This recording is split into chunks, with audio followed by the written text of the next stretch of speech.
at this point, and the Asian Infrastructure Investment Bank has become more engaged with the idea of financing sustainability. But there are some caveats, and I'll mention those. But I'll mention one other new bank, and that's the Bank of the BRICS nations. The BRICS: Brazil, Russia, India, China, and South Africa, the BRICS group. They've also created a new development bank, which is called the New Development Bank, the NDB, and that was born out of the global crisis. So both the Chinese-led bank, the AAIB, and the New Development Bank of the BRICS are really products of the global financial crisis.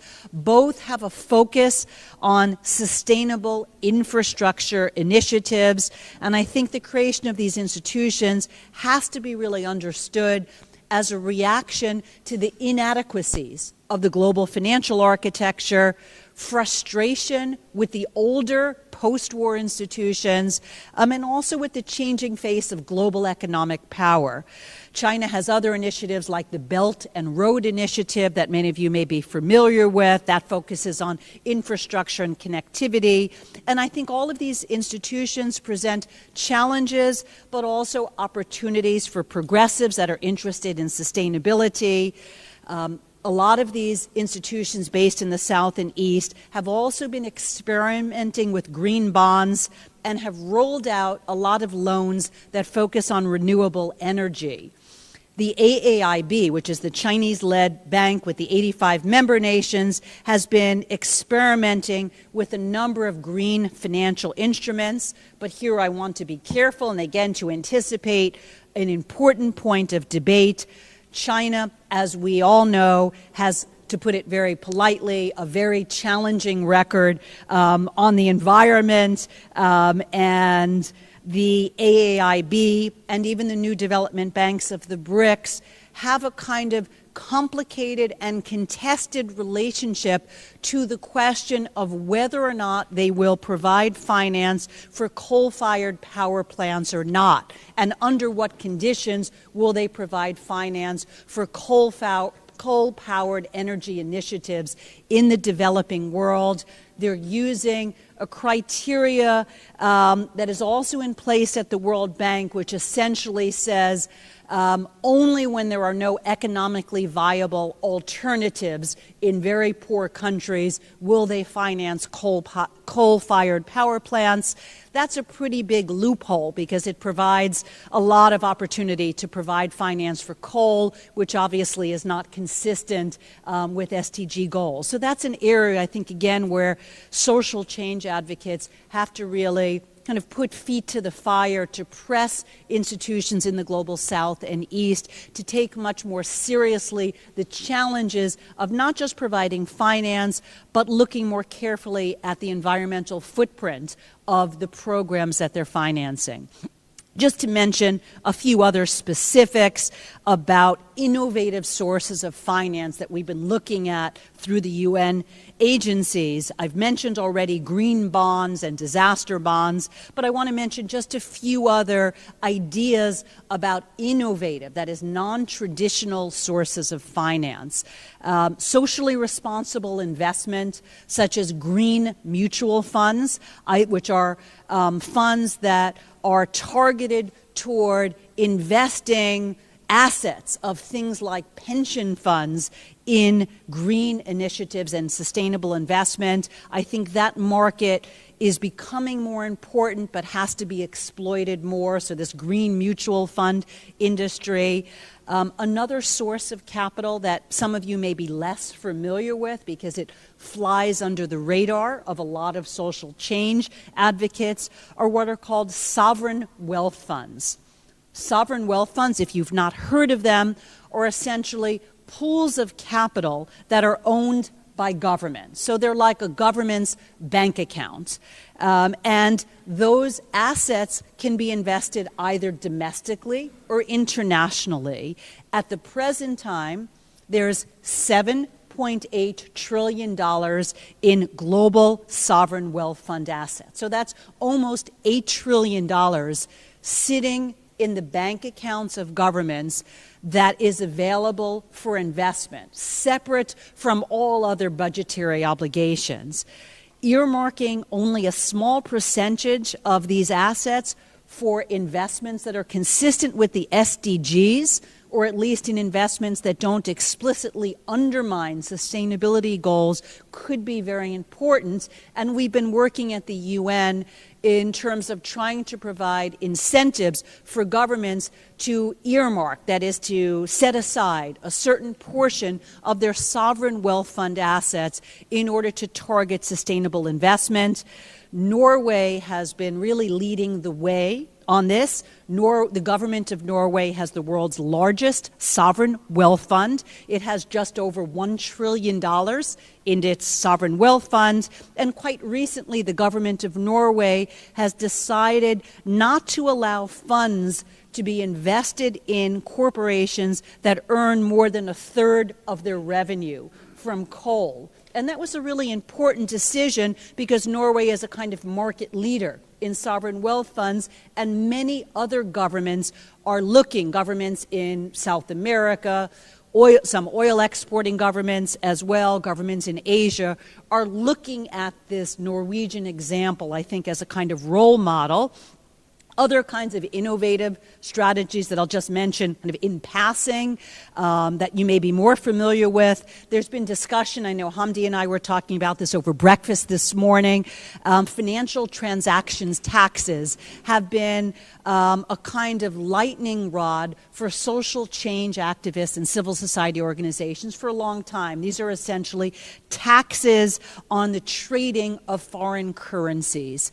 It's an old idea. It's been kind of floating around discussion since 1978, when the idea was first launched to tax trading in currency markets and to use some of those tax revenues to finance progressive social change. In recent years, a lot of civil society organizations, especially in Europe, have kind of come to be more interested in this idea and have been pressing European governments, several of which have these taxes in place on a very small scale, to increase the rate of taxation, to get multilateral European cooperation on taxation of currency trading, and to target those tax revenues towards sustainability goals. And so I think that's another exciting area of advocacy. Other areas of advocacy have to do with taxing a broader range of financial transactions, like the activities of private banks.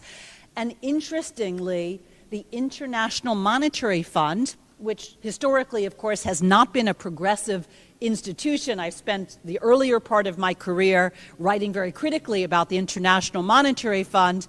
During the global crisis, the International Monetary Fund in some ways became a more progressive and open institution, a more enlightened institution under Christine Lagarde's leadership.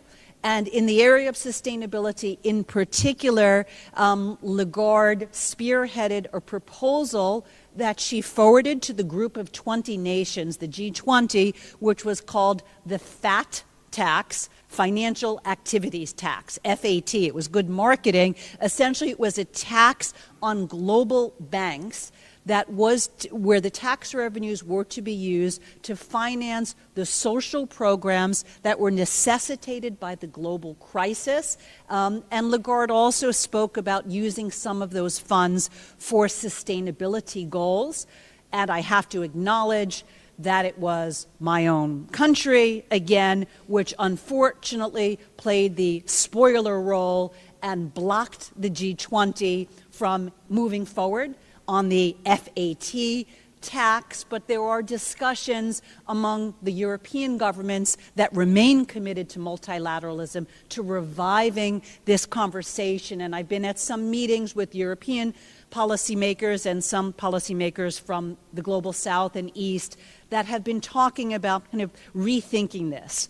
Other kinds of tax policies that we might want to discuss as a group: taxes on international airline fares, carbon taxes, progressive taxation, and then initiatives that I know in a moment I'll turn the floor to Hamdi to talk about. This idea of mainstreaming environmental budgeting in fiscal policies on the national level and also on the monetary policy level. So there's a lot of discussion now on the global and also on the national and regional level about how to make environmental budgeting a central part of how governments think about their expenditure plans and their tax plans, rather than thinking about the environment as being in a kind of silo, as a separate expenditure on top of more traditional expenditures. The last point that I want to make, and maybe to be provocative and generate discussion, a kind of caveat when we think about sources of revenue for sustainability. There's one kind of warning. I think a lot of you may have been enamored this year with the idea of cryptocurrencies. And I only mention that because cryptocurrencies like Bitcoin and others like Bitcoin have been so much in the news this year. And I'd say the graduate students I work with have been very excited this year about cryptocurrencies. And I think part of it is because they're in the news, because some people have become, of course, extremely rich by speculating in the cryptocurrency market, but also because cryptocurrencies exist in the virtual world, it's easy to see them as a source of green finance. They seem sort of innovative and modern and forward-looking. What I would like to say is, please don't think of them that way. Don't. Cryptocurrencies have a vast energy blueprint.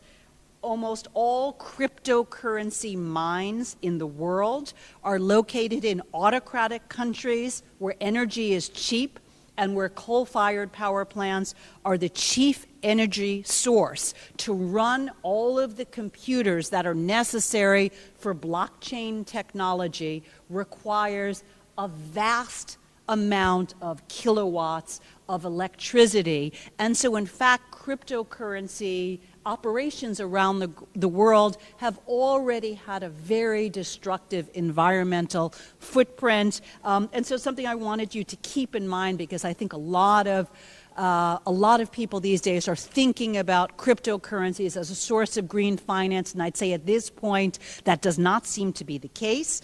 But to be more positive about where there is something which is more productive and returning to the European context, I'll just make a positive note that the European Union is planning later this year to introduce a law that requires investment companies to consider environment and sustainability considerations when giving advice to all of their clients. And so the EU is putting forward this plan to require, again, investment advisors to essentially do an environmental impact for their investment advice, which I think is really moving Europe in a very positive and productive and market-leading role. I'll just close by saying I welcome discussion, debate, criticism, questions, and I encourage all of you to think really practically about how to use your own professional capacities to support sustainable development through the kind of financial vehicles and institutions that I've mentioned, and indeed for some that haven't yet been created. As I mentioned at the very beginning of my remarks, I think this is really a moment this moment of incoherence, of openness, that really creates space for new strategies, new players, new markets, new institutions, and new networks, such as the network created here, to really push forward on thinking practically about how to finance sustainability. And in that sense, I'm very encouraged by all that's happening here. So thank you. I'm going to turn the microphone over to my colleague Hamdi, who has some very important ideas to share with you also about his work. Thanks for your interesting information. I'm very happy because in your speech you used the ideas of my lovely historian, American thinker, yes. Howard Zinn, and I want to suggest you to watch a theater written by him, Marx in Soho. It's very famous, and I think it's helped you to see the globalization and the left-wing ideas from another different view. Thank you. And the floor now to Mr. Meslama. Thank you. Sorry. Since the electricity problem has been fixed, now we have interpretation. So Hamdi, if you want to make your presentation in French, feel free to do so. Right. And I would suggest a very quick interruption for the participants to get the headphones, which are here. We just stop for 1 minute, get your headphones, and then we can enjoy the interview.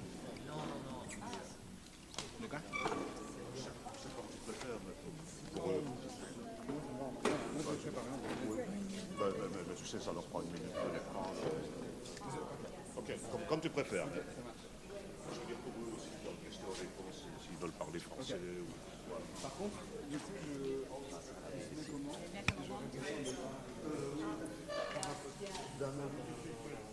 ouais.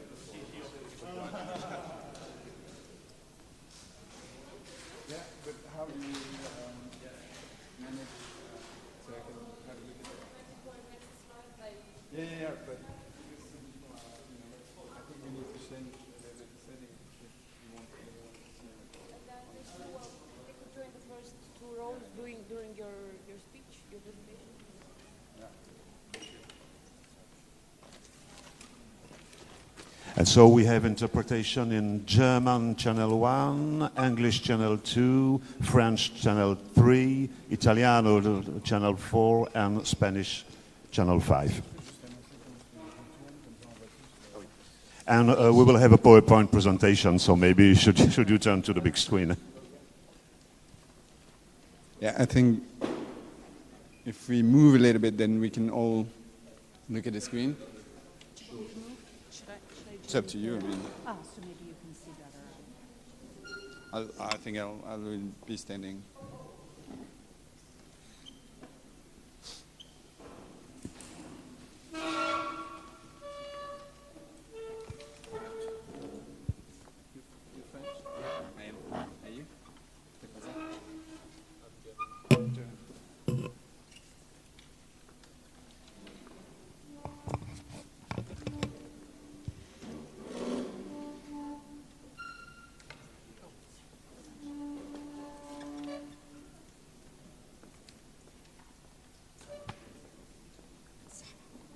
See too. Thank you. I guess this is this one.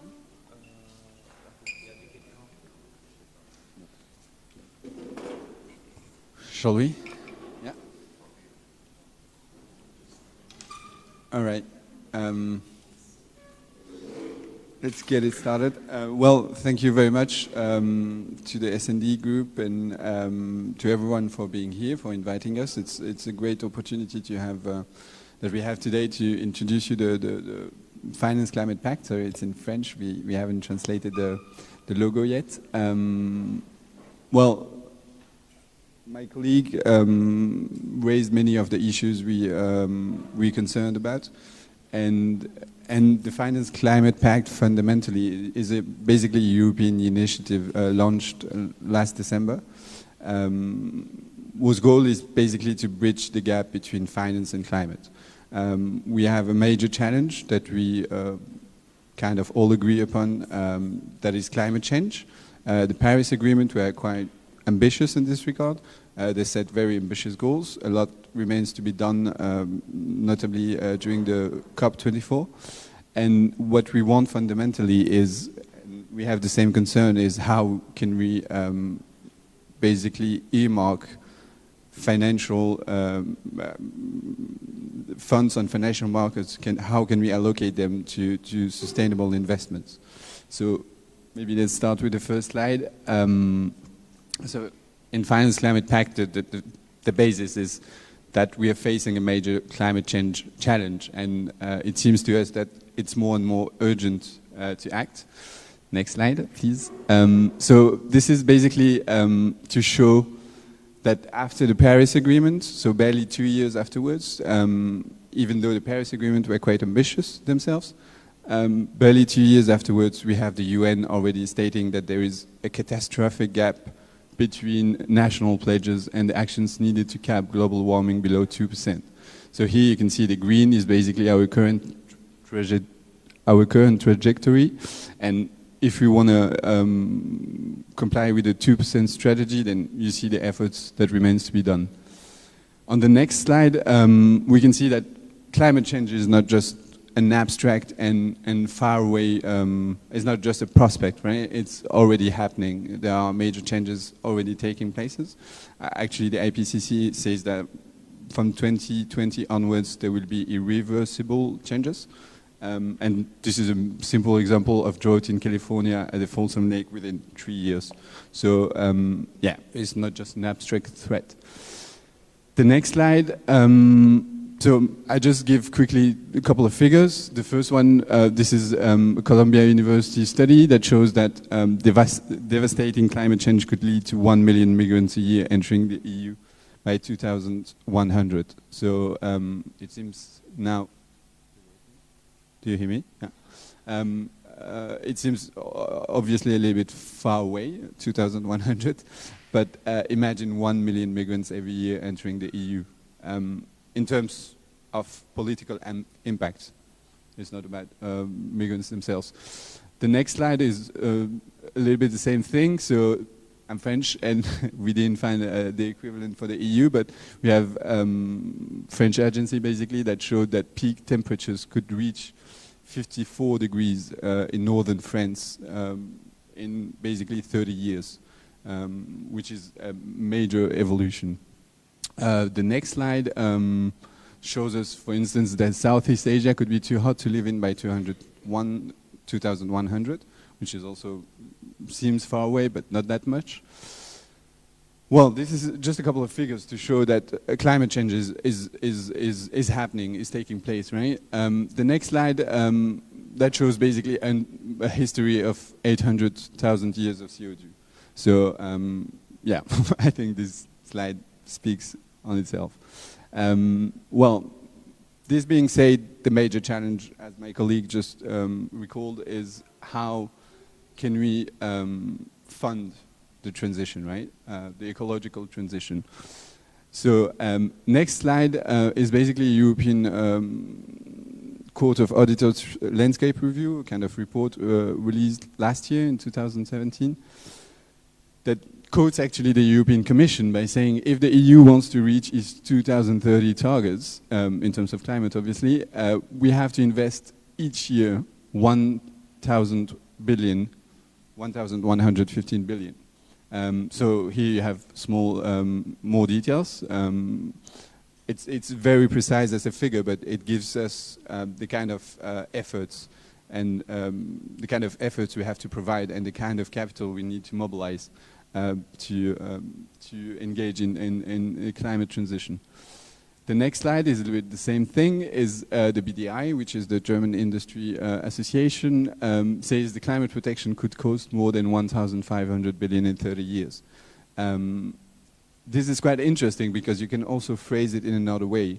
The other way would be, and if you get into the report you could see that, is basically that the German industry is saying we can help Germany at least meet its 2050 climate objectives, provided that we get support of 50 billion a year from mostly governments, right?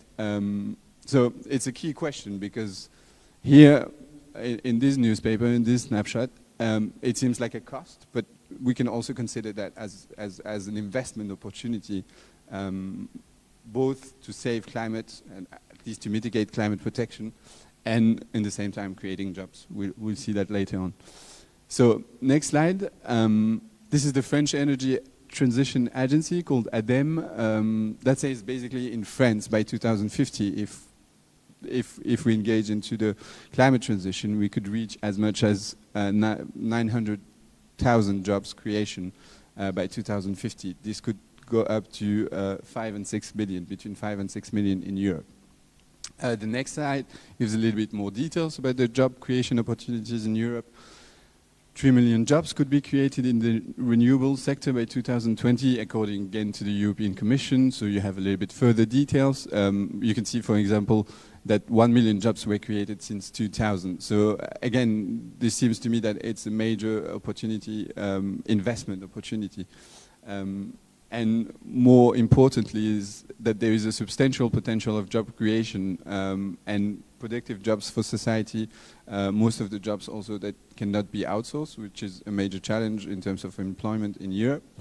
So there is a real opportunity in terms of job creation, and in the current context, we can see that we should embrace this. I mean, we need this actually.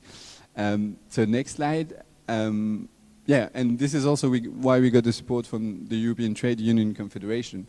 The president, Rudy Deleuve, introduced our project to the European Economic and Social Committee for a non-initiative opinion.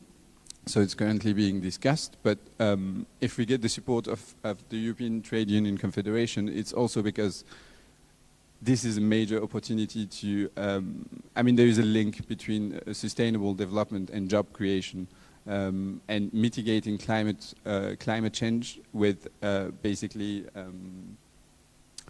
sorry, I'm losing the idea, mitigating climate change with, yeah, let's move on. So, yeah, so we're really proud of the support from the European Trade Union Confederation, and we expect a non-initiative opinion to be adopted soon, by September lately, at the latest. So the next slide, so briefly I'll talk a little bit more about the details of the Finance Climate Pact, because this roundtable is also and mainly about finance, and we have two pillars. The first pillar is make monetary creation serve the ecological transition.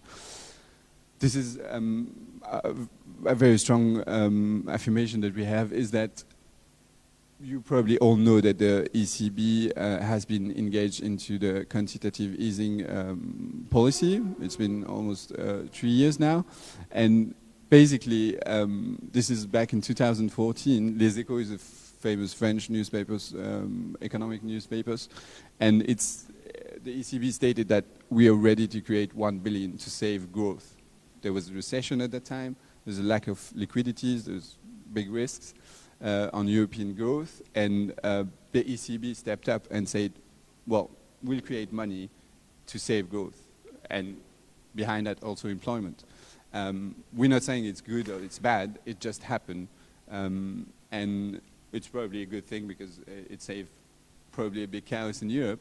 But yeah, the next slide basically shows where, yeah, the huge amounts of money that are being borrowed and basically created since 2015. So here we can see in a single day, the ECB put on the market more than, 233 billion borrowed in one day at a negative rate. So this is a huge amount of money, as you can see. And this was exceptional time. This probably won't last forever, but, and this was an exceptional, actually, operation. But the key idea is that there is a lot of money being created. And as public institutions, because it's the ECB, it has a public mandate, we should earmark this to sustainable investments, to engaging into the ecological transition. The next slide, yeah, that's basically, since 2015, our calculation shows that 2,500 billion have been created by the ECB, mainly through long-term refinancing operation, not only actually, but yeah. In total, 2,500 billion. So when we link this to the report from the European Court of Auditors landscape review, there is a gap to bridge that, right? The next slide shows where all this money goes. Here in blue you have the liquidities put on the market by the ECB, and in orange you have the loans, the actual loans to the real economy, so to households, companies and so on. And you see that there is a huge gap. So the next slide shows that a lot of it goes to financial, so-called financial markets, and every month, regularly, the IMF warns us actually against a new financial crisis, that we are creating the conditions of a new financial crisis, that the Les Echos reports as being, that could be 10 times harsher than the one we had 10 years ago. And just between brackets, Les Echos is absolutely not a leftist or whatever a newspaper. It's a very popular and serious newspaper in France. Yeah, French people will know. So next slide. So what we're asking for is basically a new treaty that would create a real Marshall Plan at the EU level. So what we're saying is that there is an opportunity for creating massive amounts of money, and we have been doing that since 2014. And what we're saying is that every year for 30 years, each country could have a drawing right, basically the right to borrow, 2% of its GDP at the 0% rate. So France would have, for instance, 45 billion each year for 30 years, Germany 60 billion. And this would be money that could be lended to the real economy and to sustainable investment plans, right? So the next slide shows that there is no need fundamentally to change the ECB statutes and the current treaties regarding the ECB.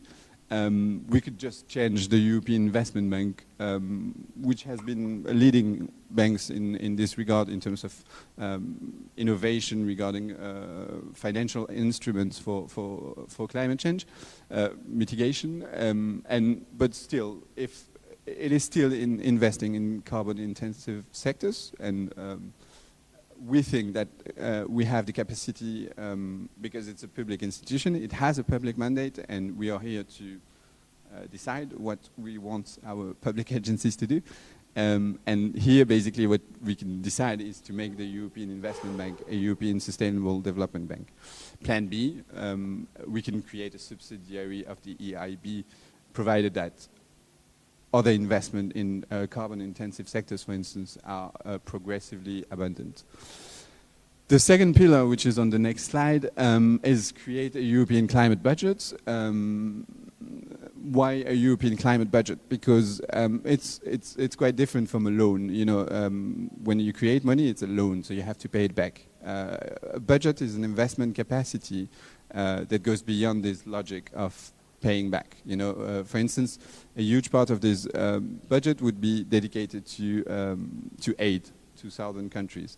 You know that Northern Global North has committed in Paris again to provide every year 100 billion to developing countries to help them face this transition and the challenges and the economic costs of this transition. So this is a different logic. So here what we want to say is that we can create a budget at the European level. The MFF was just released a couple of weeks ago, and there's own resources, a couple of own resources ideas that have been put forth by the European Commission. So what we're saying is that we need to be more ambitious, especially, again, to quote my colleague, mainstreaming sustainable investment in ecological transition is basically, it's not just one thing that we look at among others. You know, is not there is the economy, there's the people, and then there's the climate. Climate is everywhere, right? Is our natural environment, and we should mainstream it. And it seems to us that it's an absolute necessity and to be done quickly. So a European budget would help doing this. So the next slide. Yeah, why a European budget? Because it will also help tackle fiscal dumping and generate 100 billion worth investment capacity. So here you have a comparison between the corporate tax, which is a little bit different, but the EU versus the United States since the 90s, basically. And you see that the average rate in the EU fell to 19%, and why it was still actually in the United States since the 30s, I think, to about 38%, and then with Donald Trump's election, it went down to 24%. So yeah, this is the double interest of having a climate budget. This budget would be European-wide, so it would go on top of the national one, and it would help regulate and tackle this fiscal dumping logic that we've been into for a couple of years. The next slide, yeah, to quote again Mario Monti, former Prime Minister of Italy and European Commissioner, he wrote a report, I think it was to the European Parliament, and he was stating basically that the EU needs its own resources. One of the best solutions could be to create a European-wide tax and profits to fund a European budget that we claim to be, that it needs to be related to to the major challenge of our generation, that is tackling climate change. The next slide, just to make it understandable by everyone, this is not a new tax on individuals. This is not a corporate tax, but an EU-wide tax, 5% on profits. This would generate a budget of 100 billion each year. The main interest of such a contribution is to create a sustainable investment capacity while fighting intra-European fiscal dumping, right? The next slide, Finance Climate Pact set itself as an objective. By the end of the year, there's 3 decisive months. On the next slide, we can see why it is decisive. Because in October, you have the IPCC report on the impact of 1.5 degrees scenario. Then you have the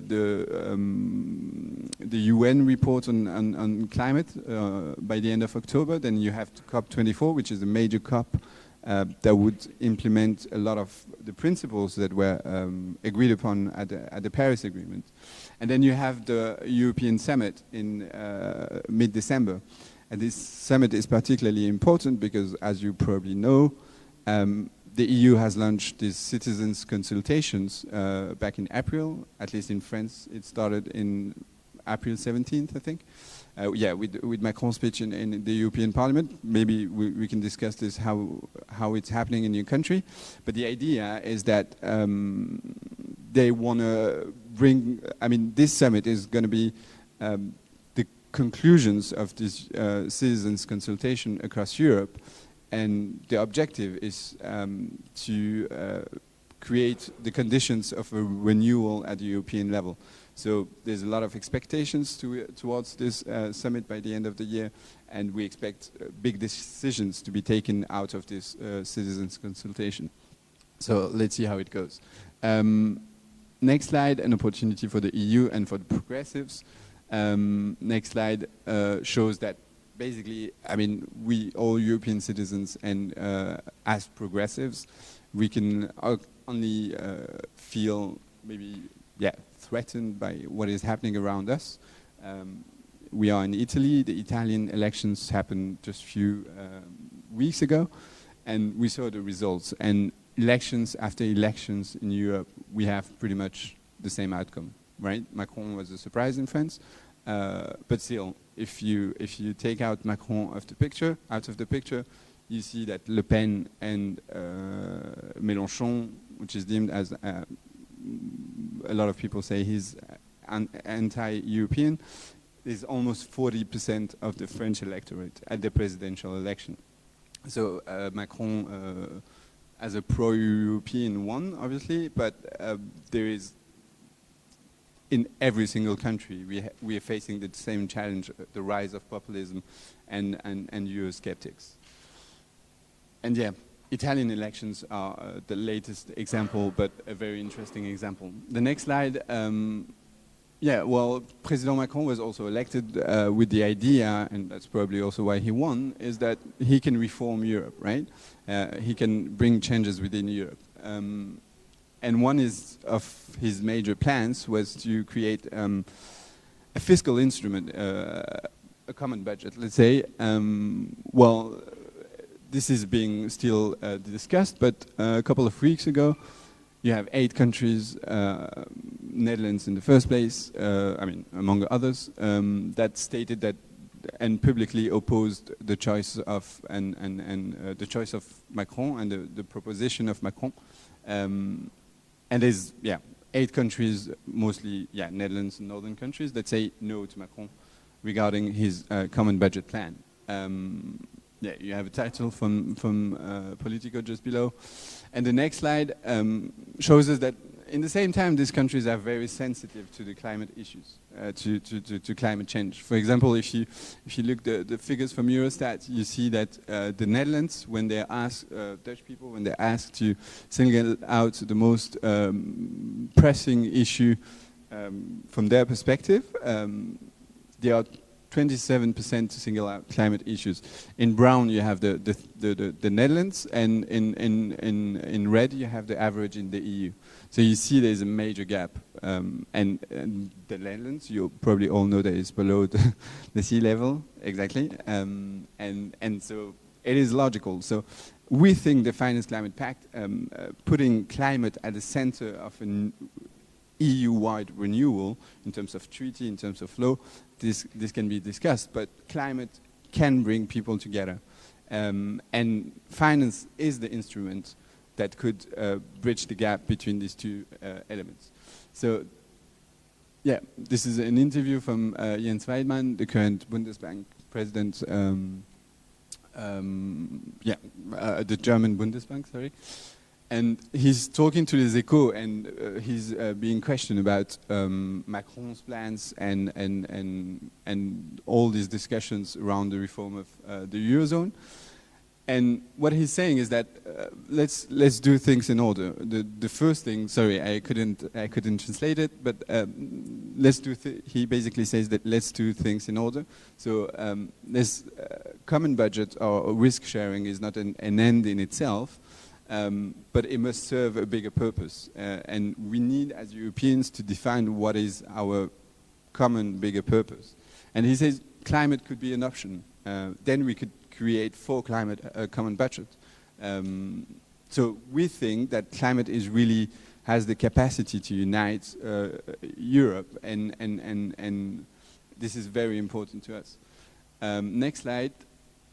Yeah. So a couple of good news before leaving the floor to you guys is the German coalition agreement. So we have in a strong part, actually I think it was among the first paragraphs, on Europe. And you have those funds could form the basis for a future investment budget for the Eurozone. So this is a source of hope that progressives, the SPD actually could obtain at the German level within the coalition. And this is great things. Let's see how it unfolds, but this is already a major big step. And you also see that the taxation of big companies is an option among others, but they are sensitive to this. And then you have also one big title within the coalition agreement, which is the environment and climate. And Germany commits through this coalition agreement that it would definitely reach the 2030 climate goal on time and pass law to guarantee this. Next slide is the second good news, is the new Spanish government.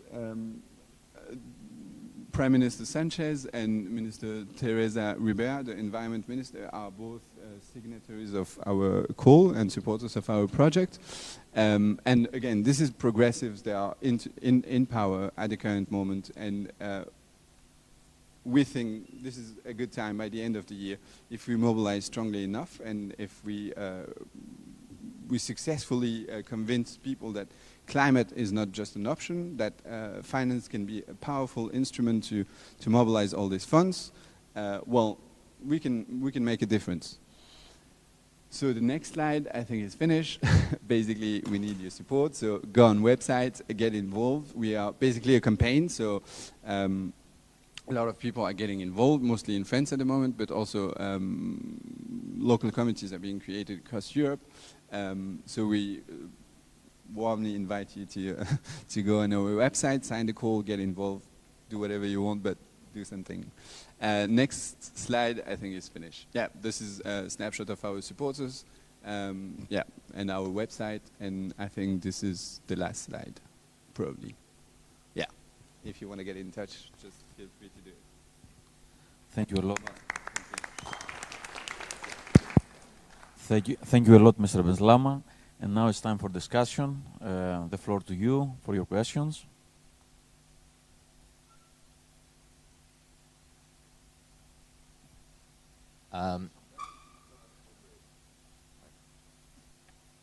I have two very small questions. One's for Eileen. You mentioned at some point that the European Investment Bank has some creative ideas about how to apply financial resources to sustainable goals. And I wanted to know if you have any concrete examples that you can give me at European level.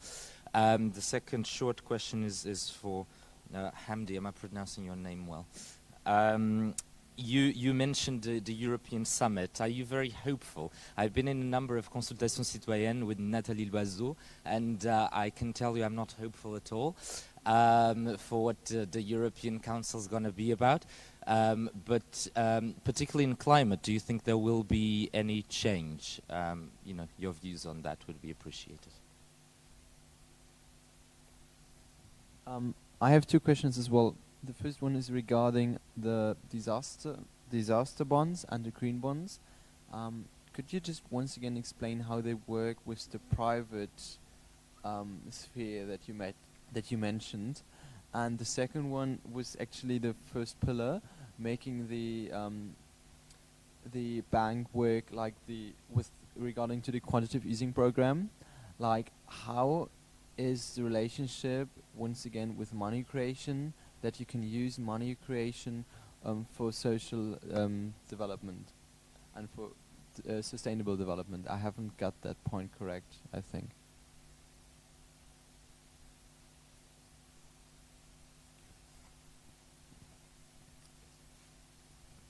Thank you. Eileen? Yeah.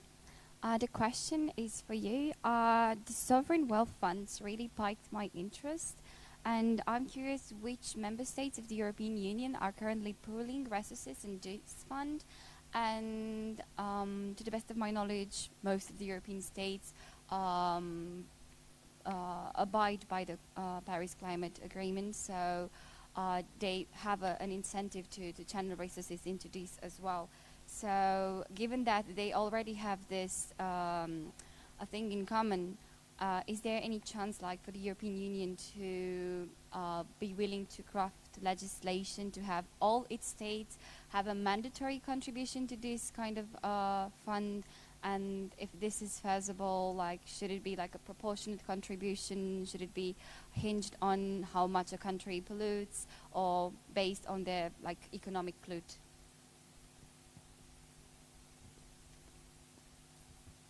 Maybe one more question, and then you can reply. Oh, a couple of questions. I have somebody here, and then. Yeah, I have two small questions for Hamdi. The first one would be you have been talking about this 5% tax on profit, how to avoid the issue of double taxation, or overlapping with national tax, which are already maybe taxing profit. How could we avoid that to make the tax more viable? And the second one, what is your take on the Macron government effort to tackle climate change and conduct the transition towards a more sustainable world?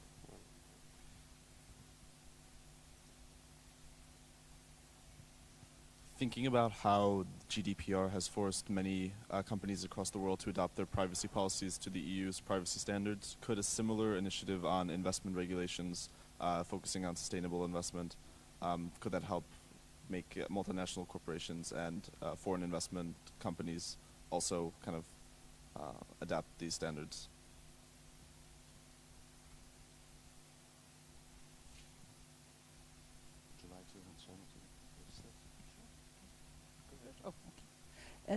Thanks for the great questions that people have raised.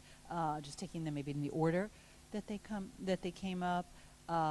First question about the European Investment Bank and some examples of the way in which they've been financing sustainability initiatives. The EIB has gotten fairly heavily involved in the financing of wind farms in several Central European countries that are members of the EIB have received loans at below market interest rates, so this is good for countries that don't have a high GDP, that have received disbursements from the EIB that have been specifically oriented around the creation of new wind farms where they had not existed in all of the Central European countries that have applied for EIB financing.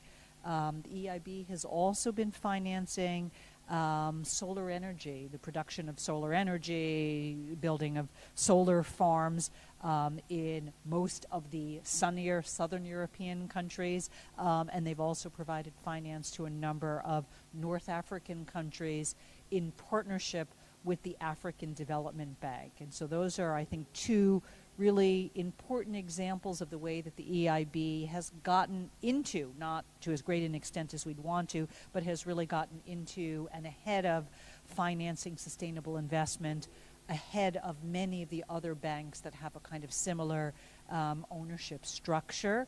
The EIB has also been experimenting with some bonds, and that can take me to the second question, which is how do green bonds work and how do the disaster bonds work, which are kind of a similar category, called a similar investment class, that is the same kind of instrument.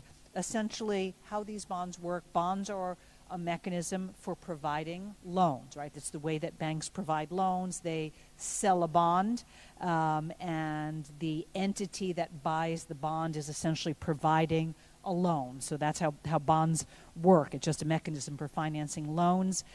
Green bonds are loans that are made on the condition, essentially, that the proceeds of the loan are used for a sustainability goal, like to produce renewable energies or to make a transition out of an environmentally degrading form of investment to an environmentally sustainable form of investment.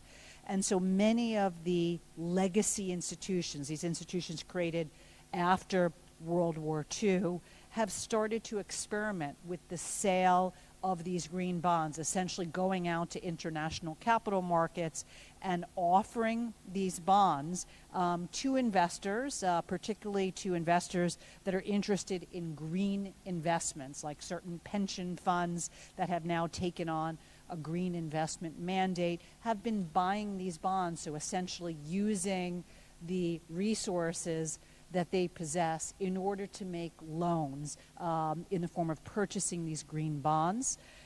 Disaster bonds work similarly. They are sold at this point on a very small scale by multilateral lenders like the World Bank, like the European Investment Bank, the Andean Development Corporation, which is a South American development bank.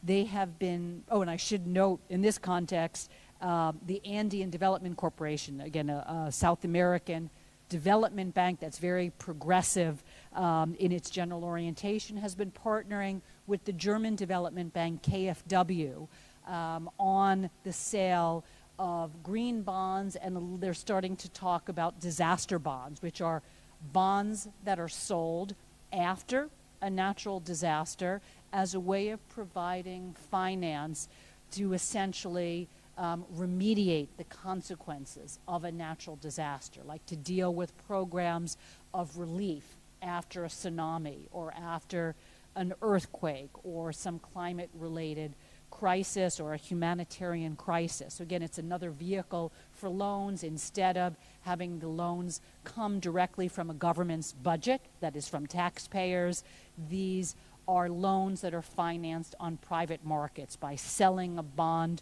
to a private investor who is essentially agreeing to make a loan, knowing that those loans will be dispersed either for green purposes, if we're talking about a green bond or a disaster bond, in order to finance some kind of remediation effort after a natural disaster. And this is an area, for those of you that are, looking for career directions, I think, after finishing studies, I think getting into private financial markets is, I think, become increasingly attractive for progressives who may not be interested in doing sort of the traditional work of the City of London or Wall Street, just doing finance for the sake of making money and kind of churning assets, but to thinking about ways of tapping private markets to generate forms of capital that can be used for social purposes. So I think it's really an important area of work. A third question that came up, which was also a very good question, about sovereign wealth funds and whether or not there are prospects for an EU-wide agreement on earmarking sovereign wealth fund assets for sustainability and perhaps for other progressive initiatives. And I think I'm very heartened by the work that Hamdi and his colleagues are doing in terms of pushing forward on other kinds of EU-wide initiatives that are progressive in character, which I think thinking about earmarking sovereign wealth funds along these lines for sustainability goals is very much consistent with some of the EU-wide mobilization efforts that are going on, including the effort to have investment advisors release the environmental impacts of the quality of their investment guidance. I think that's kind of very much consistent with having investment advisors really take seriously that when they're giving their clients advice to invest in one, let's say, power plant versus another, that they have to think about, at least to disclose, what is the environmental footprint of these different investment options. That would also be consistent with having sovereign wealth funds on an EU level release the impact statements for their own investments. Again, taking the example of Norway and perhaps generalizing from it. So I think it's very promising. So thanks for the great questions and comments. I'll probably start with your question. That was the first. Indeed, well, it's a real question. I mean, we don't really know what's going to happen. Indeed, the consultation citoyenne, the citizens' consultation, are not very successful, clearly. Say again? Yeah, maybe you want to repeat it? It's basically...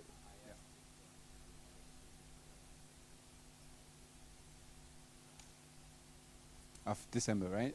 Yeah, but the expectations we have are based on the process that was launched in April, and the idea is that indeed, we don't know. For now, the citizens' consultation have been very low in France. It wasn't very successful, but I think it is also our duty to, at some point, try to mobilize and make something out of it. I mean, there is an opportunity out there. Doesn't mean, I mean, it is non-binding, obviously. And at the moment, nothing shows us that it's going to be ambitious. But let's try to mobilize. That's our objective. What we want to do is mobilize as much people as possible to make them aware of current situation on climate issues, on financial related issues, and try to convince them that by the end of the year, we have major decisions to take at the state, at the head of state level, and that if we as citizens can mobilize, we can also, if we're aware of these issues, we can make things change. This is really our ambition. Does that, yeah? Make monetary yeah, so your question, thank you for asking. Indeed, the point is, actually, we have been very successful in engaging people about thinking about monetary creation. You are German, right? You said there is currently a referendum in Switzerland, your neighboring countries, where what is being discussed is they want to make money exclusively. So basically 90% of money in Switzerland is private money. So it's privately created money from private banks. The referendum is currently, so by the 11th of June, I think, Swiss people will have to decide whether they will make money exclusively public. So only central banks would have, central bank, there is only one, could create money. So every time we engage into this discussion with citizens, it seems that they're very surprised by the fact that private banks can create money. And not only can, the massive, most important part of money in the market is privately created. And the whole point of our project is to earmark this monetary creation, and I showed the example of the ECB that have been creating 2,500 billion since 2015. And a European Parliament report actually shows that I think around 60% of this money is invested in non-climate friendly sectors. So what we're saying is that we can earmark the money that we've been injecting into the economy to sustainable investments. Does that reply to your question? Yeah? Yeah, go ahead.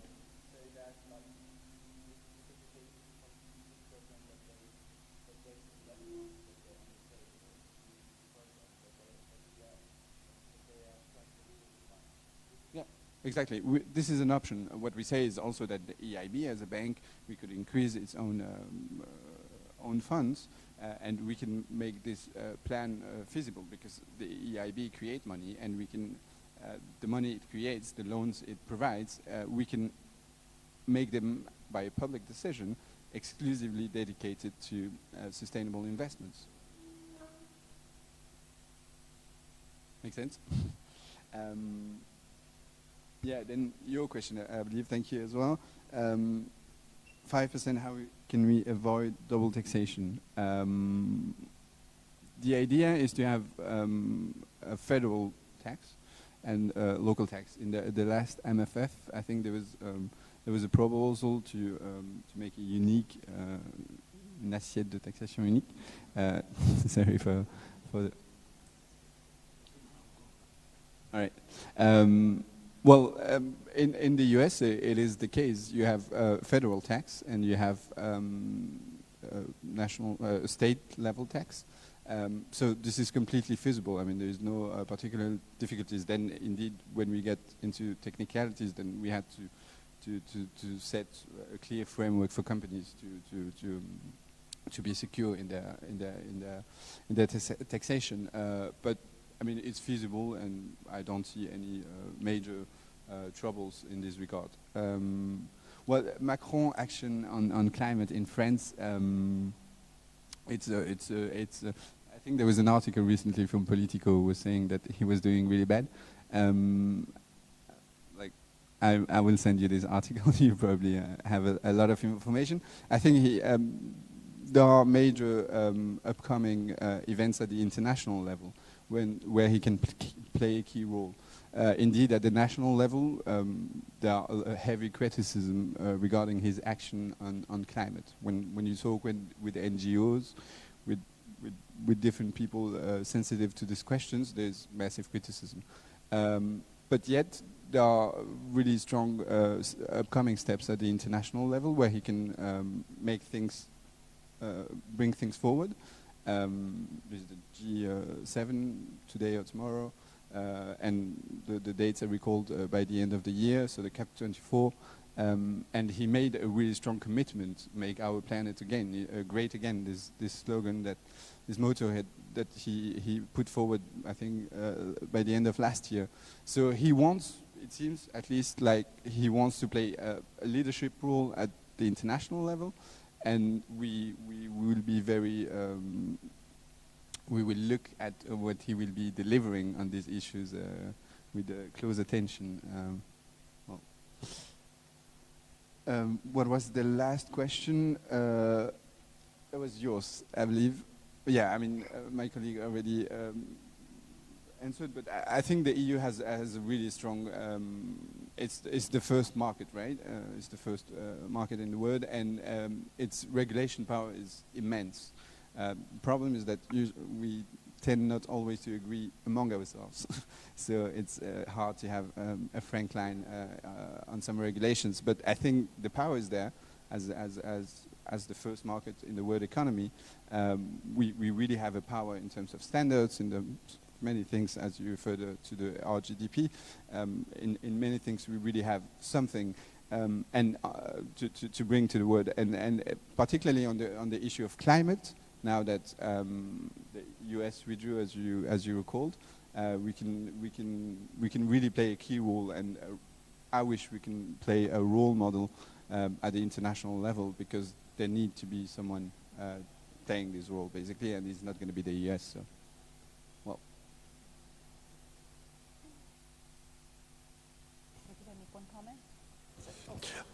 Well, maybe if you want to add some comments, we suggest maybe after that we have a short pause, 10 minutes maybe, just to stretch legs, and then we can proceed to a second round of questions, if everybody agree.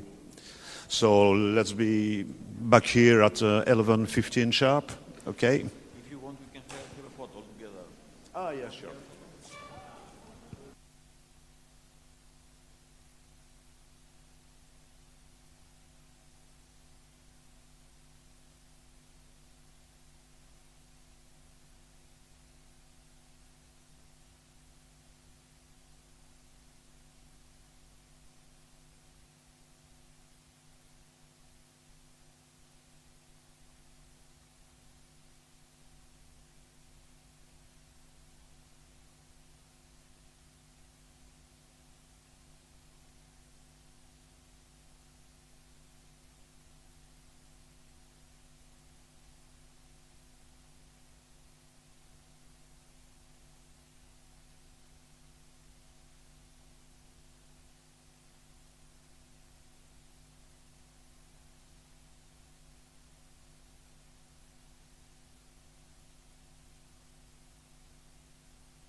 I guess if people agree, should we begin? I know Jean-Louise had to step out and Hamdi will be right back. I just wanted to make good use of the time.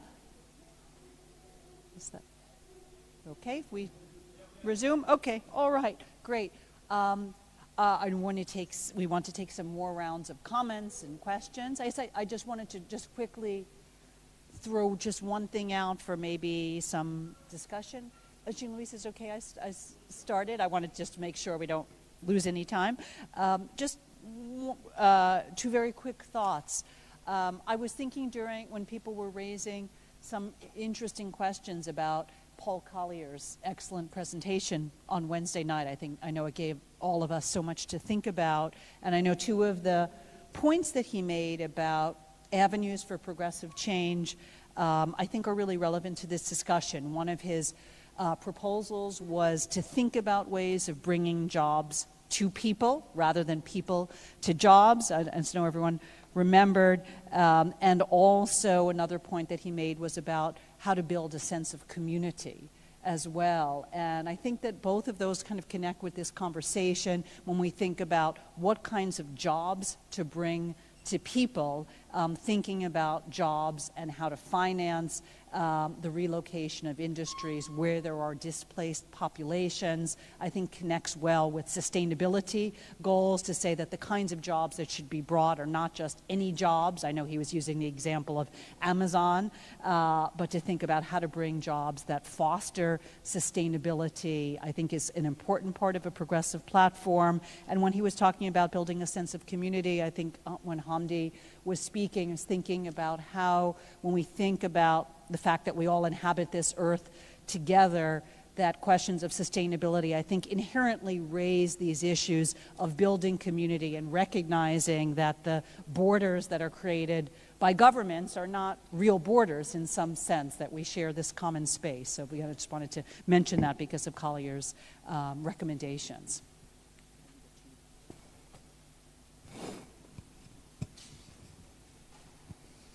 Okay, so maybe we can start with a new round of questions. I don't know whether you mentioned that maybe after maybe a couple of rounds of questions, we would propose to split into 3 working groups just to have more detailed discussion with our experts. So, but for the moment, let's just take another set of questions.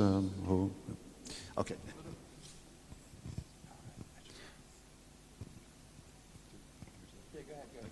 Hi, I left my job about a month ago, but I was working for Web Summit, which is Europe's largest technology conference, and a large part of the work that Web Summit kind of does relates to investment and startups. And I'm curious about the role of venture capital in achieving, I suppose, this kind of financing. One of the firms, VC firms who would come to Web Summit was Generation, Al Gore's investment platform. Obviously, it's something you don't necessarily want to allow too much in the way of speculation around sustainability. But what is the role, perhaps, for venture capital in sustainable development? Hello, you brought up the topic of blockchain technology and the cryptocurrency, and I'd be interested what kind of future you would see, or would you like to see for this in terms of sustainability and as kind of maybe a future infrastructure to more decentralized architecture?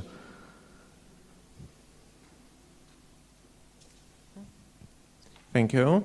I have 2 questions. First is to the first speaker, and it's just a question about your opinion. It has 2 parts. The first one is, do you think that the US may back to the Paris Agreement in the post-Trump era? And the second part of the question is if you think that the Paris Agreement in the post-Trump era will be still relevant, or if it will be kind of wishful thinking, which will not be possible to be implemented in practice anymore? Thank you. And the second question is to the second speaker, and it's about rather policy related. One could claim that Europeans shouldn't change this current policy, this policy of aggressive quantitative easing, by adding this environmental agenda to the policy, because if we will do that, then it will be a kind of incentive for other mostly developing nations to not do so much to protect the climate. Yeah, it will be like, we protect the climate, we will pay for it. So Chinese would say, yeah, there is not much to do, Europeans will pay this bill. So the outcome overall would be zero. We will do something, other nations will do less. And the question would be, what do you think, how can we respond to these threats? What can be done to, let's say, convince developing nations who are unable or rather unwilling to do more in this area? What can be done to actually influence them on political ground to do more?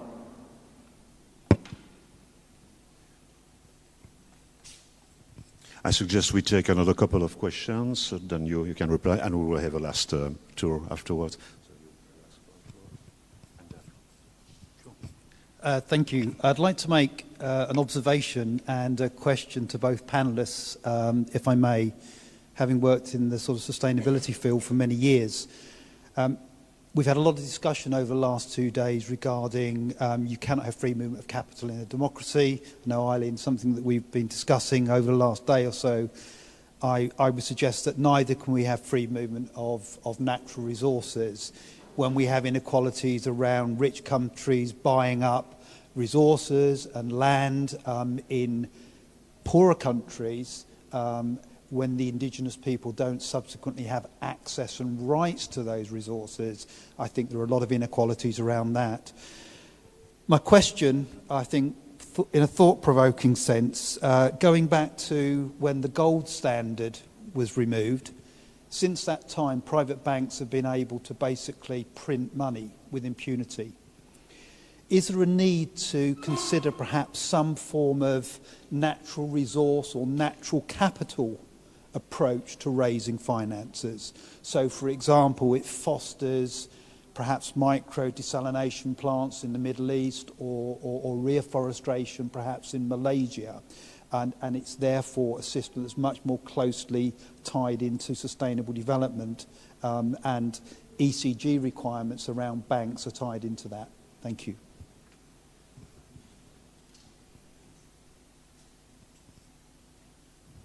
I'm Mateusz from Poland, from Razem Party. I have two thoughts, actually two worries about two numbers that were showed in your presentation. So the first one is that it's only 12% of European citizens considering climate change as a serious or the most important problem. And I wonder how your campaign will work on that issue. What type of actions are in the plans of European Parliament and the Commission to convince people of the European Union that, I mean, we are facing something really horrible and that it's our, that is a problem of every one of us.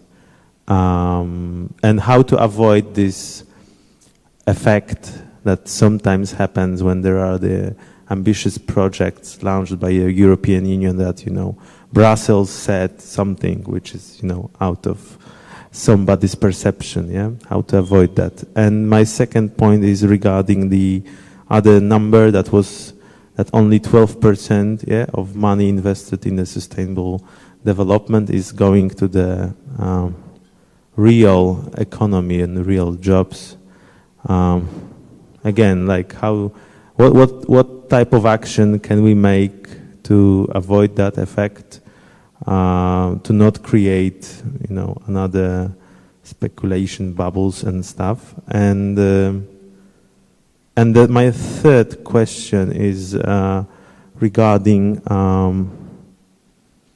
whether are there any regulations for landfill or garbage management in the Paris agreements? Like because recently in Poland we face a horrible issue. In this year we have over 40 very big garbage landfills fires lasting sometimes for a week.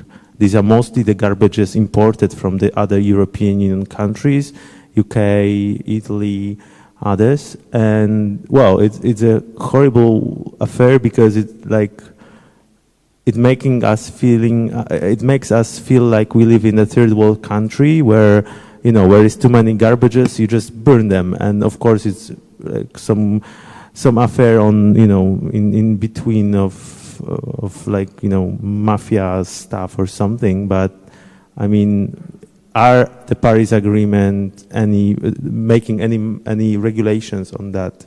Thank you.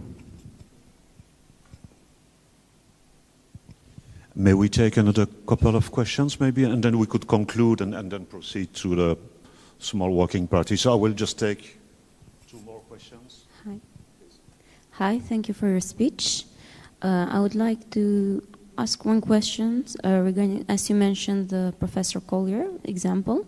So do you think that we as youth have to allocate our projects on sustainable projects to, let's say, to bring the jobs to the people by creating sustainable cities or making sustainable projects? So do you think that these funds, since there were like a very huge amount of budget, should be allocated in this way, or you think that by raising awareness campaigns or by NGOs and small projects, how do you think that is the best way to let's say, make the investment in sustainability?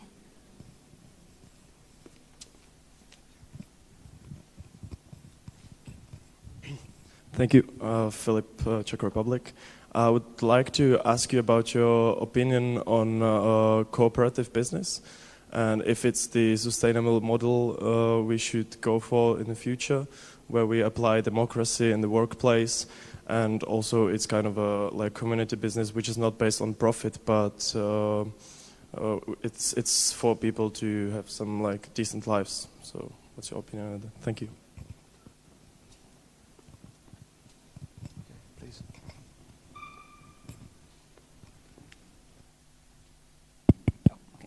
Great. Those are great questions that were raised, comments that were made. In terms of the question about venture capital, really interesting. And just for those of you that may not have worked in finance, venture capital is just a form of capital that's used to finance new or startup enterprises. So it's just a niche in the financial world where investors may be attracted to essentially provide finance for something new and innovative to get it off the ground.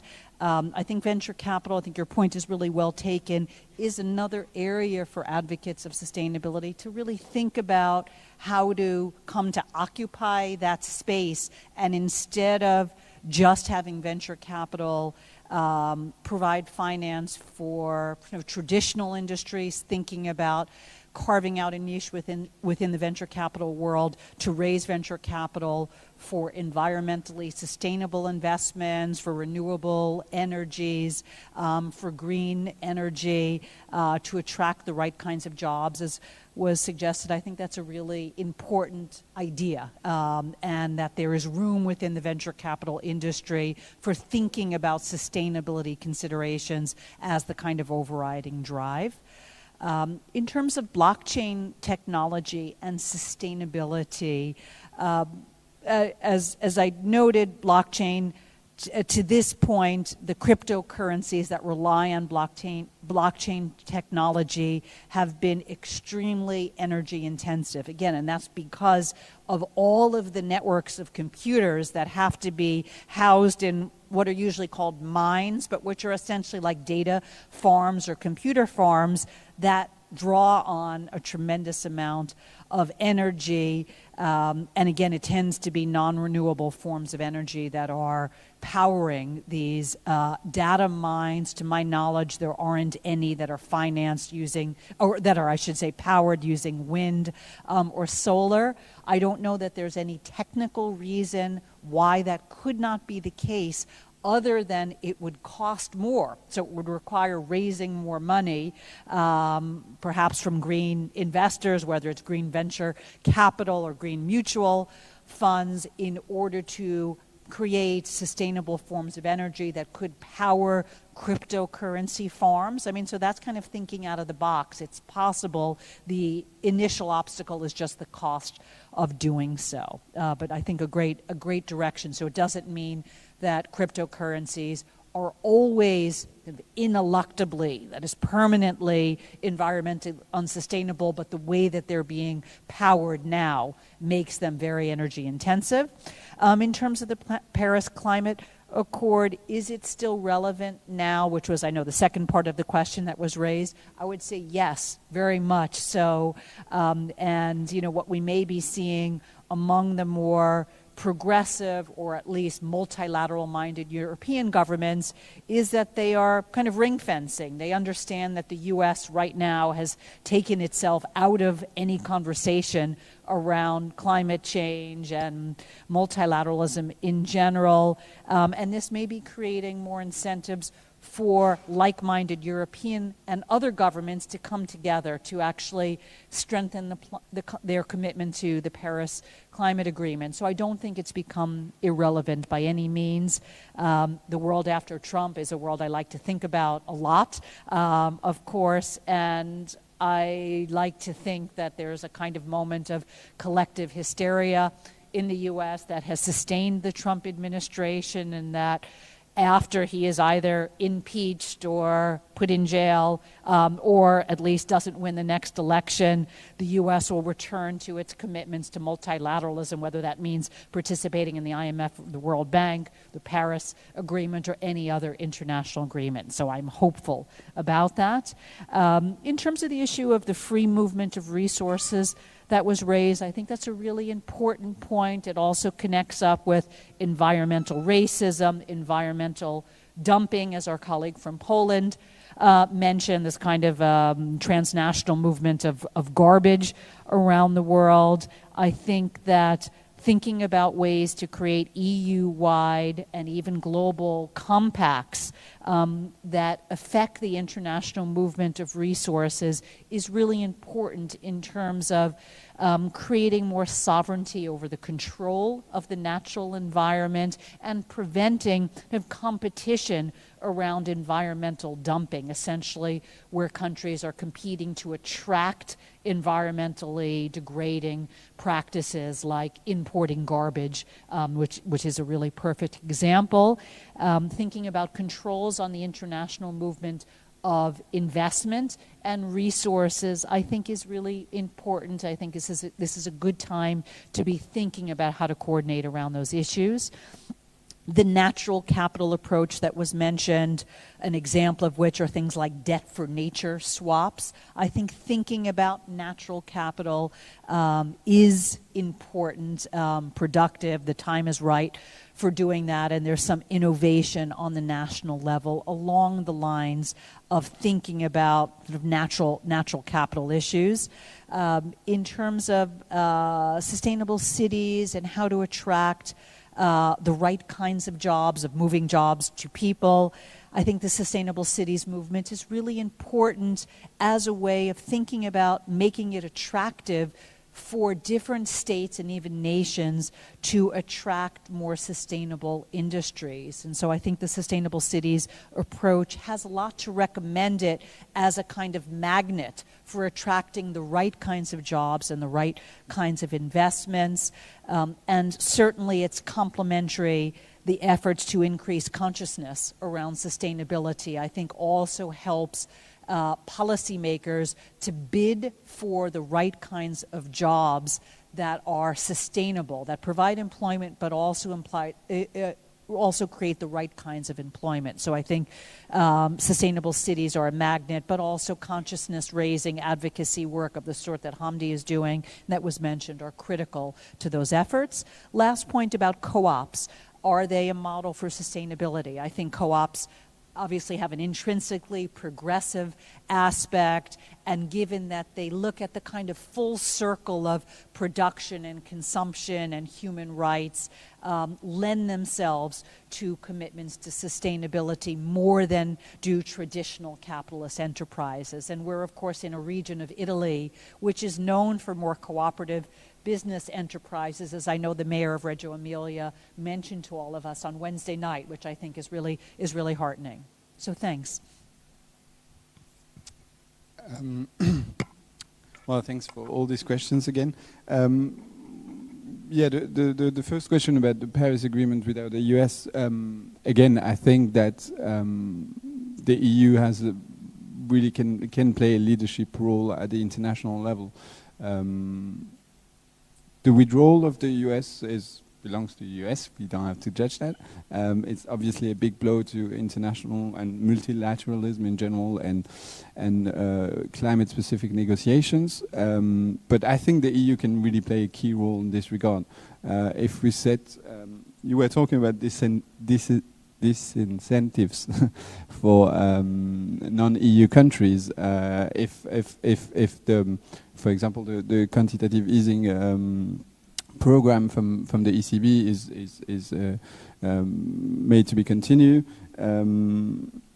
I don't think it creates any disincentives in the sense that the EU again can play a role model in the sense that it can show the world that an alternative model of development that is respectful of resources, which takes into account social justice, which takes into account basically natural resources. Our natural environment is, I think the EU can show this to the world. And you were mentioning China. China is also aware of the necessity to engage into climate transition and is doing great efforts, probably not enough to compensate its footprint otherwise. But I think really the EU can play a key role, and this means two things at the international level, but also at the EU level. That means there is a major crisis at the EU level. I mean, that's why I was mentioning the election in every single country earlier, is because every single election shows us that there is a greater disconnection between the people and this structure called the EU. And while here we think that we can get people really involved and try to reconnect people with the EU through this, through climate and notions of social justice, of fair share of profits, sustainable investments. I think this is issues that can really interest people.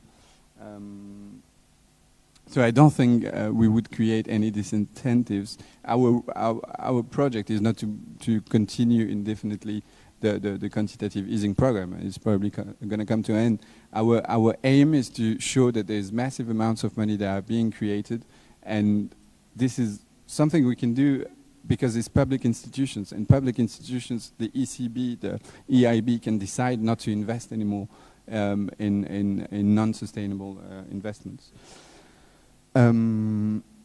Yeah, you were mentioning how to get people involved relating to this figure of 12% in the EU.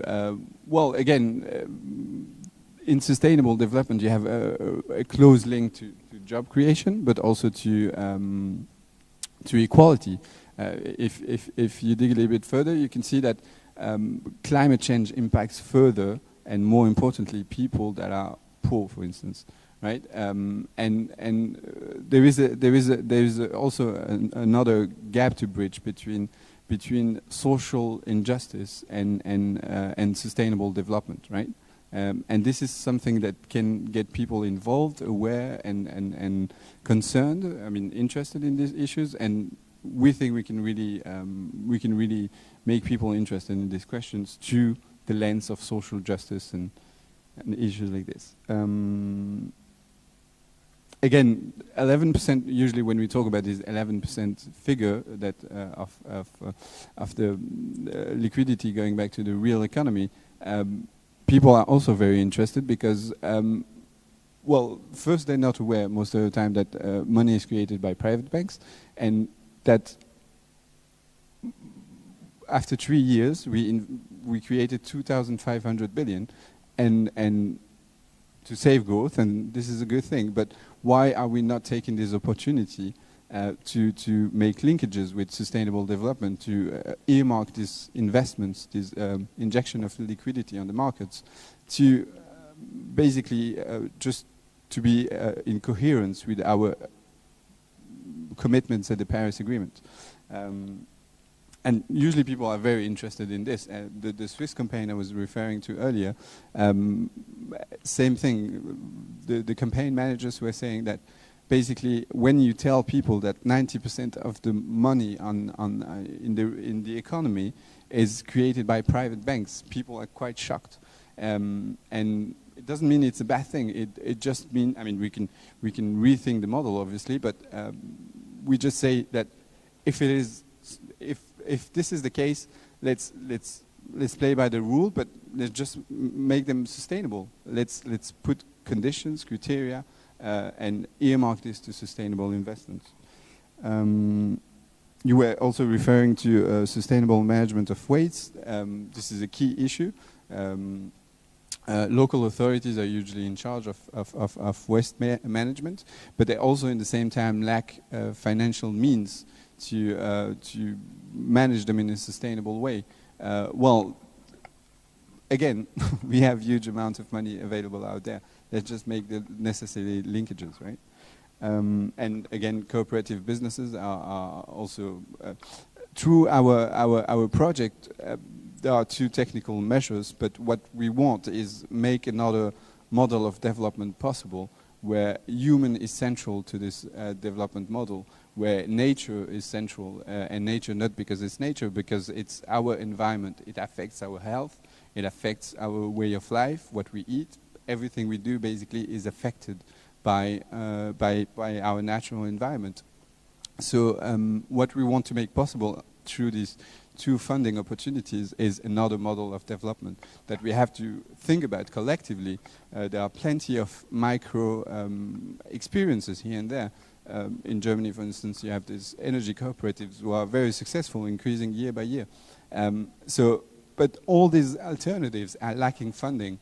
All these alternatives are not linked to the available funding. So, and this is our responsibility as citizens, as progressives, to make people aware that there is a way to make these linkages. And why are we not doing this? Because, well, let's mobilize and try to make it happen, right? And this is feasible. There are very easy technical solutions, but we have an alternative model of development that is available. That is just waiting to be put into practice, and we are the only one able to do this, basically.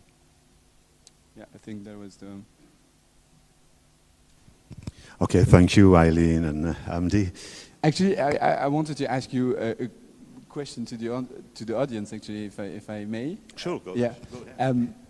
I'm just wondering, why did you choose this workshop specifically? I mean, there are two others this morning. Yeah, I'd be very interested. I don't know if some people can explain why. Yeah. A very spontaneous answer, would you like? In a few words?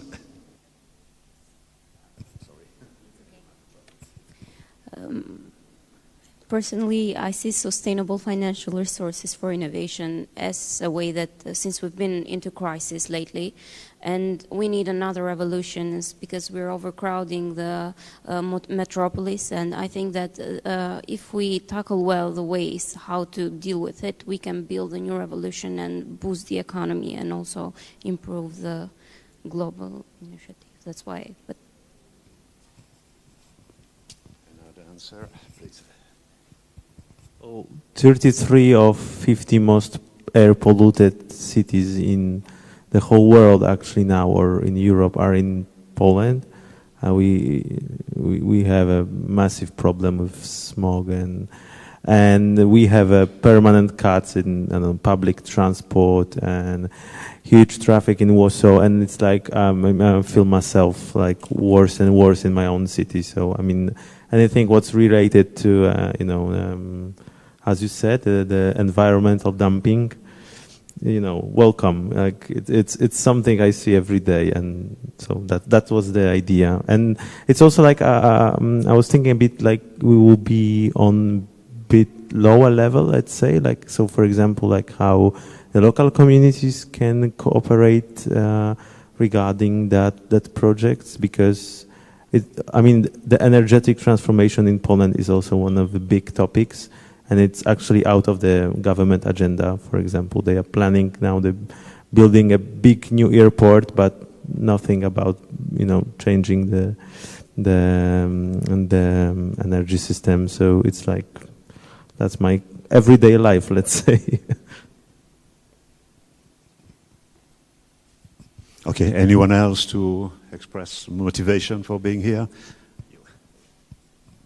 Thank you. For me, the subjects like dovetailed each other, financial resources and the environment. I'm very passionate about the environment. 10 years ago, when I started doing voluntary work, it was for environmental causes. So it's quite a long history, and it's deeply intertwined with my personal interests and worries. And with finances, it's also very close to my studies right now. My thesis looks into the fiscal union. So you mentioned very nicely how this climate change issue can be a further reason for the European Union to try to tighten the ties and move from a mere monetary union to a fiscal one, and to see how, again, the Franco-German engine is driving this kind of closer union caused by troubles. It's from crisis to cooperation, and with climate change this can be seen again. Maybe a last one before we continue. Not just a topic. Topic's very interesting, and I'm Portuguese. We've done a massive investment in renewable energies about 10 years ago, and we tend to be presented as pioneers in renewable energies in terms of the days that we can live without sort of carbon-fueled sources of energy. And we've done a massive public investment on that, and I've always wondered why other countries in Europe haven't sort of followed our example. So that's the theme part. But I think one of the very important things is that we've been, and the more general one, is that we've been speaking a lot about politics, and I feel that sometimes what is needed for people in our group is to stop having identitarian fights about who we are and actually start talking about policy, because at the end of the day that's what people care about. They care about their jobs, they care about the environment they live in, and they are, they're not that interested in whether social democrats are moving towards the right or the left. And finally we can have policy discussions.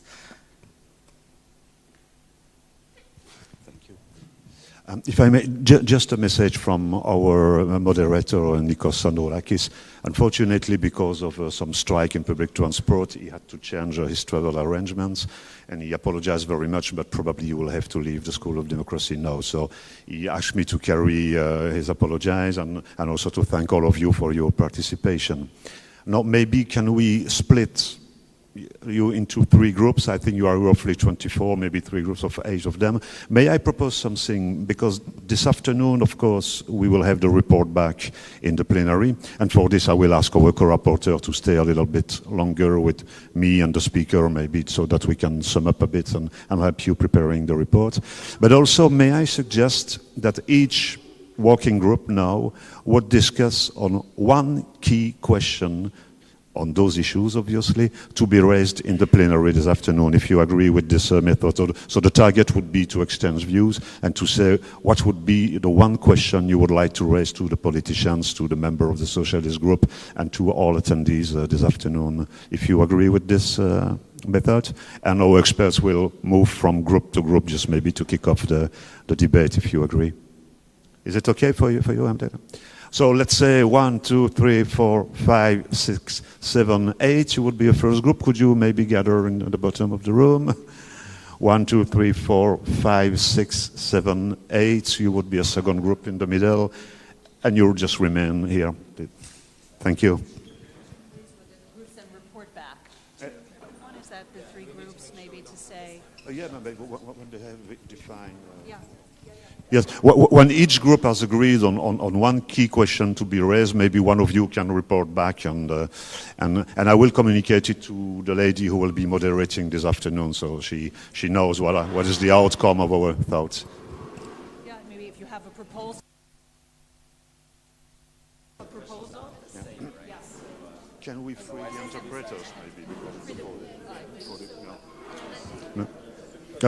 Also, if you all agree, maybe we can free the interpreters, because the report back, obviously they cannot interpret while we are working in small groups, and for the report back we can do it in English, I assume. So I would like to thank the interpreters for those exceptional working circumstances. Thanks again.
Ça marche.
Okay, may I call you and invite you to come back to the front for the final conclusions.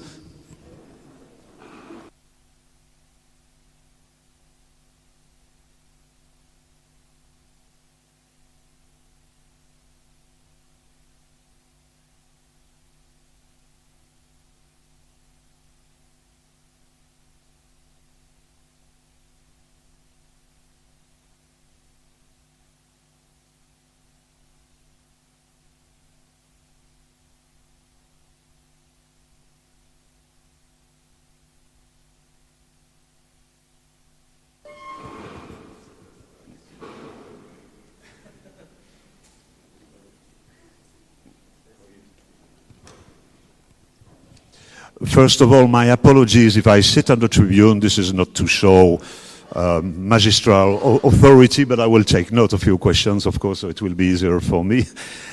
Maybe could each group appoint one person just to express the question you have defined to be discussed in the plenary this afternoon, also with our politicians. May I ask you maybe to take care of the microphone just to pass to the other ones, because I need to be there to take notes. What do you want me to say? Oh yes, so I don't know, for the first group, who would report back from your group? I don't know if you have appointed somebody. I'll just do it. Yeah. Okay. Can you do it? Yeah. We spoke a lot about the budget, the next EU budget, which is being negotiated, or it's completed negotiations, or for the budget. And our question is why the European Commission and the EU has not placed a bigger emphasis on including sustainable development and sustainable finance as goals and mechanisms within the budget for its investment projects which are included in it.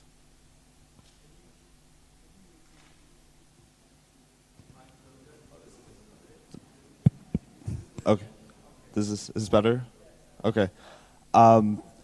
Why the Commission and the EU has not included sustainable development and sustainable finance in the next budget to the same degree as it could, and specifically looking at the different investment projects which are included in the budget, and why sustainable finance is not being targeted as the main mechanism for financing those projects.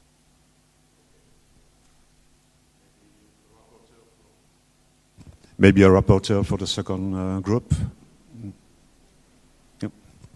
No, okay. Okay. We actually thought to build a platform, since we're in the School of Democracy, to bring ideas, and we actually created something that is called the Platform of Local Governance and Sustainable Cities.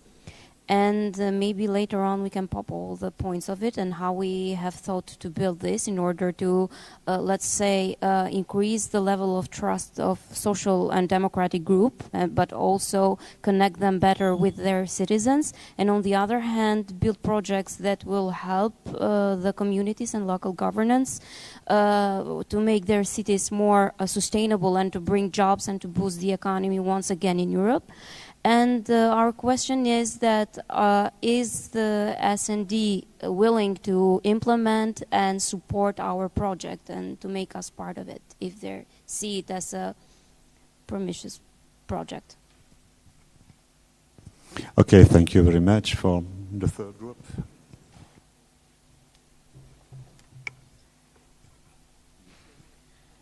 We spoke a lot about like centralization of this problem, decentralization of this problem. Where is the money coming from? Who's responsible?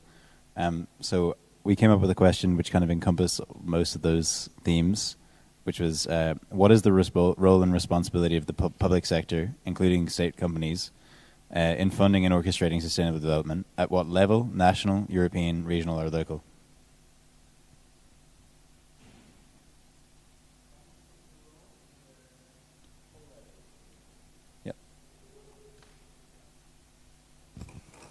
Okay, that's fine. Maybe would I ask Eileen and our two speakers maybe for a few words of conclusion? Yes.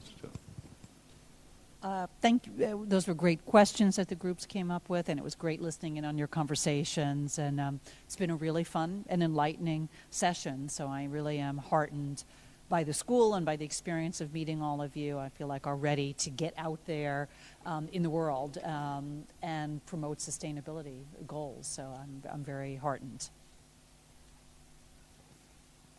Well, indeed, thank you all. There was very enriching moments, especially when we were in small groups to discuss a little bit further the issues. Well, I think most important thing seems to me, especially after the discussions, is that private markets have, markets in general, private institutions have their role in, can play a major role in funding sustainable projects, right? But if public institutions in the first place are not doing their fair share of the job, then we cannot blame private institutions for not doing it. And when you see that the ECB is still purchasing, well, I already say that, so, but when you see that the ECB, the EIB are still investing in non-sustainable projects, that is a key issue. And at some time we have to be aware of this collectively and act. Well, thank you and best for the rest of the... Okay, thank you very much. Obviously, I would like to thank wholeheartedly our two experts, Eileen and Hamdi, for this very interesting debate. Thank you to all participants and your interest for our workshop, of course.